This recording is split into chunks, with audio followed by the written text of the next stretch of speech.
Bahraynga keladigan bo'lsak, 20 kilovatlik Longi Haymo Exxon paylarida qurib berilgan 20 kilovatlik quyosh panel stansiyasi sizlarga 77 million so'mga tushadi. Inverterlarda bitta yaxshi xususiyati, buni zapasi bo'ladi. Ya'niki 20 kilovatliga 26 kilovat quyosh panel o'rnatsa bo'ladi. Bu zapasi, ya'ni 26 ni pritik qilmasdan 24 kilovat o'rnatsa bo'ladi. Assalomu alaykum, kanalimizga obunachilab, mana biz bugun Andijon shahrida obyektimizga 20 kilovatlik quyosh panel stansiyasini o'rnatib berdik. Bahraynga keladigan bo'lsak, 20 kilovatlik Longi Haymo Exxon paylarida qurib berilgan 20 kilovatlik quyosh panel stansiyasi sizlarga 77 million so'mga tushadi. Bu bitta qanday ish qilindi?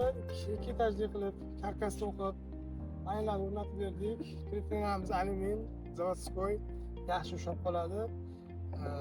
Karkasimizga metallni profil hamda ugo'lniklardan ishlatib, обязательно ularni krasya qilib berdik, чтобы zaynab ketmasligi uchun. Chunki panelimiz 30 yil umri deyotgan bo'lsak, demak bularda karkas qismi 10 yilda zaynab ketmasligi kerak.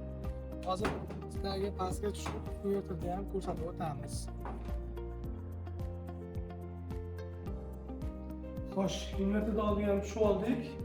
20 kilovatli inverterimiz, diğer inverterimiz bo'lib, diğer inverterlarda bitta yaxshi xususiyati, buni zapasi bo'ladi.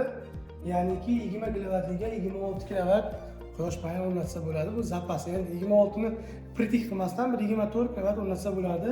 Bu yerga mana chivarga o'rnatib berdik.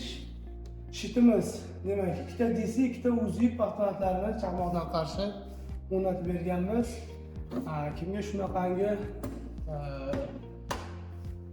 quyosh panel o'rnatib berish kerak bo'lsa, pastdagi nomerlarga aloqaga chiqib olasizlar.